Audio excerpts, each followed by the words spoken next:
Hi hello welcome back to my channel. నేను మీ దేవిక బుజ్జి vlogs. Today vlog వచ్చేసి వాక్కాయ పులిహోర చేసేద్దాం, వచ్చేయండి. వీడియో నచ్చితే లైక్ చేయండి, షేర్ చేయండి, సబ్స్క్రైబ్ చేసుకో. ముందుగా అయితే వాక్కాయలు శుభ్రం చేసుకోవాలండి నీట్గాని.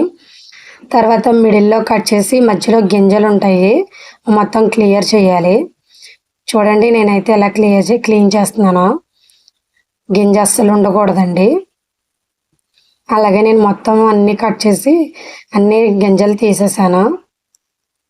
ఇది చాలా పుల్లగా ఉంటాయండి వాక్కాయలు. పప్పు వాక్కాయ వండుకుంటారు, పప్పు పులిహోరలో చేసుకుంటారు, వాక్కాయ పచ్చడి చేసుకుంటారు. దీని టేస్ట్ అయితే చాలా అంటే చాలా బాగుంటుంది. ఇప్పుడైతే ఇవన్నీ కట్ చేసేసుకున్నాను నేను. ఇందులోనే 6 పచ్చిమిర్చి అండ్ వాక్కాయ ముక్కలు ఇవన్నీ నేను ఇప్పుడు పేస్ట్ చేసుకుంటున్నానండి. పేస్ట్ వేసుకుంటే మనం చింతపండుకు బదులు ఇది యాడ్ చేస్తున్నాం కాబట్టి ఫ్రై చేసుకోవడానికి ఈజీగా ఉంటుంది మనకి. ఇప్పుడైతే ఇది పేస్ట్ చేసేసాను. ఇది పక్కన పెట్టుకొని నేను ఇప్పుడైతే ఆవు పొడి తయారు చేస్తున్నాను.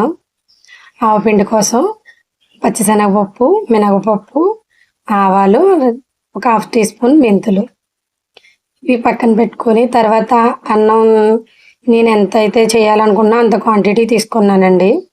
అందులో కరివేపాకు, అల్లం, పచ్చిమిర్చి చిన్న గొయ్యి తీసి అందులో వేసాను అనమాట అండి. ఇది ఇలా చేయడం వల్ల కరివేపాకు, అల్లం, పచ్చిమిర్చి ఫ్లేవర్ అంతా రైస్కి పడుతుంది అనమాట అండి. ఇందులోనే కొంచెం ఆయిల్ కూడా యాడ్ చేశాను. అన్నం అయితే వేడిగా ఉన్నప్పుడే చేయాలండి ఇది. ఇప్పుడు ఇదైతే మొత్తం కప్పేశాను. ఇది మొత్తం అవుతుంది. ఈలోపు ఫ్రై చేసుకుంటున్నానండి. చెప్పాను కదా ఆవు పిండి కోసం. ఇప్పుడు ఇది కూడా పౌడర్ చేసుకోవాలి. ఏగిపోయినాయండి ఇవైతే, స్మెల్ వస్తాయి వేగాక. ఇందులో నేను నువ్వులు కూడా యాడ్ చేసుకుంటాను, కాకపోతే సాటర్డే మూలని ఇవాళ మేము తినాం కాబట్టి యాడ్ చేయలేదు. ఇవి ఇప్పుడైతే పౌడర్ చేసేసాను. ఇది కూడా పక్కన పెట్టుకున్నాను. స్మెల్ అయితే చాలా బాగుందండి ఇది కూడా. ఇప్పుడైతే బాండి పెట్టి అందులో ఆయిల్, పులిహోర అంటేనే ఆయిల్ ఎక్కువ ఉండాలండి. ఆయిల్ అయితే యాడ్ చేశాను. ఇప్పుడు ఇందులో గుళ్ళు వేస్తున్నానండి, వేరుశనగ గుళ్ళు. ఇవి కొంచెం వేగాక మామూలుగా పోపు వేసుకుంటాం కదండి, పచ్చిశనగపప్పు, మినపప్పు, ఆవాలు, జీలకర్ర, ఎండుమిర్చి అన్నీ వేసానండి. ఇవి కూడా ఫ్రై అయిపోయాక వేసేయడమే. ఇప్పుడైతే ఇవి ఫ్రై అయిపోయినాయండి.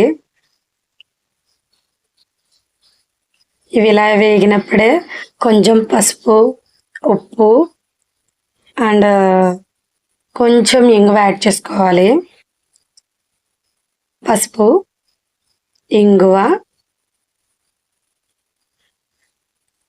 ఇందులోనే మనం ఆల్రెడీ చేసుకున్న పేస్ట్ కూడా వేసేస్తున్నానండి. ఇది పచ్చివాసన పోయేంత వరకు వేగాలి. స్మెల్ అయితే చాలా బాగా వస్తుందండి.